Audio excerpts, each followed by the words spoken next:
before the storm surge has. Now, a weather alert from the Fox 5 Storm Team.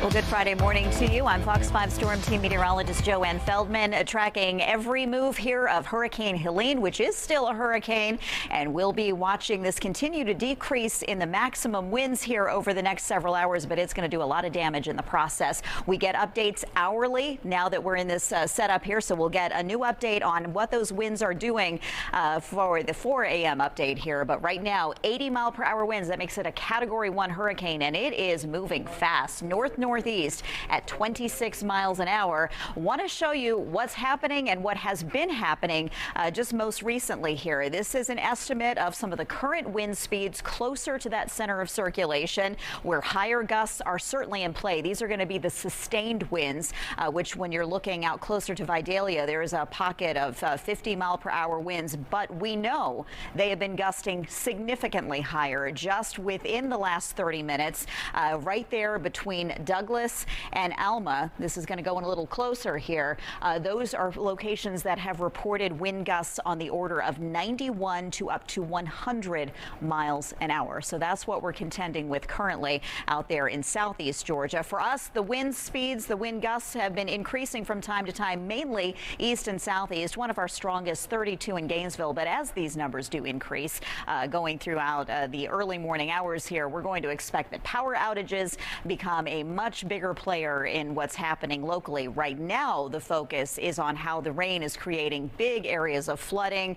We have so many counties under flash flood warnings at this hour, and it stands to reason. I mean, we started with this rain 2 days ago, and now adding the tropical downpours and the very persistent rain on top of it is taking a saturated ground, creating rising water, and more of it will happen with time. We're getting rivers in moderate and major flood stage. And as we watch this rain rotate in from the south and east, anything outlined in the yellow, the orange, or the red, that's when the rainfall intensity really picks up and just ramps up how much additional rain is going to be happening out there. So naturally, the question is, when can we expect improvements today?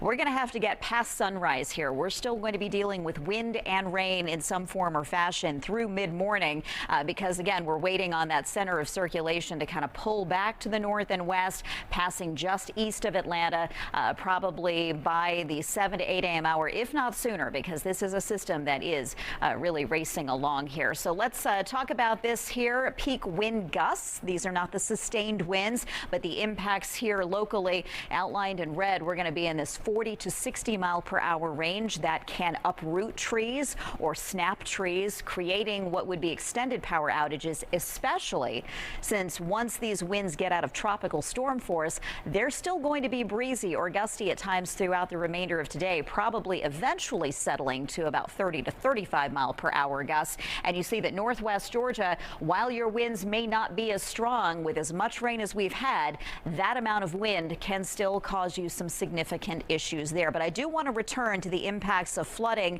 as that is ongoing right now. I want to check in with Good Day's Lindsay Tuman at the Peachtree Park Apartments in Buckhead for the latest on what is happening there right now. Lindsay. Hey, good morning to you, Joanne. And we are just seeing a boatload after boatload of people be rescued here at the Peachtree Park Apartments, which is right off of Peachtree Road in Buckhead. And you can actually get a look. This boat just emptied. It was carrying, I would imagine, 2 or 3 apartments worth of people, along with their pets, whatever belongings they could pack in small bags to fit in this little boat to get out of here. And we spoke to rescue crews. They say they're just trying to get to every person as soon as they can, but they got to get, actually, if you pan back over there, you can see one of those boats in action on the water. Kind of amazing. This is a parking lot, and you're seeing these firefighters boat around like they're on a little pond right now, but they're just trying to get pretty far back there to every single one of these apartments.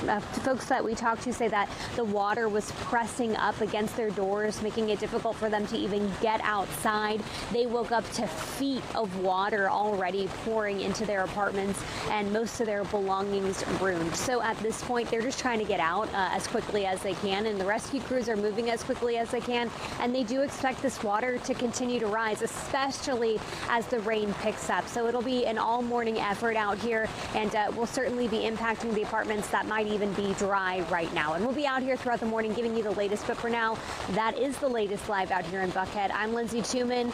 Joanne, back to you. Oh, Kim Leffler, actually, we have live right now. And Kim, what are you seeing? Well, I am in the Valdosta area right now. The worst of the storm has moved through where we are. The storm went directly over us here. Probably in about the last hour or 2 hours or so, we had the back end of that eye wall come through here, but the winds really started to pick up around 11 o'clock tonight. We lost power here at the hotel right around 12 o'clock. You can see the winds are still gusty at this hour, but this is nothing compared to what we saw here just a couple of hours ago. Wind speeds in this area got up to 100 miles an hour. The last update that I have seen from Lowndes County, 63,000 customers without power. I'm sure that number is going to rise. We're also hearing there are several trees down all throughout the area. Our crew that was in the downtown area told us that they're seeing a lot of damage in the downtown area right now, but we are through the worst of the storm here in Valdosta, but there certainly is a lot of damage behind. Of course, we're going to keep you updated as we get out to start surveying the damage once the winds here die down a little bit. That's the latest here in Valdosta. We'll send it back to you. All right, thank you so much, and make sure you stay safe out there. Of course, the wind is going to be something that becomes increasingly concerning here locally over the next few hours, but with these rainfall totals as they have stood just over the last 12 hours and still increasing with time, obviously monitoring the continued flood risk and how that can worsen over the course of this morning. We are going to be joining you for Good Day Atlanta starting early at 4 a.m. with a brand new update on the intensity of Helene and the expected impacts throughout the morning.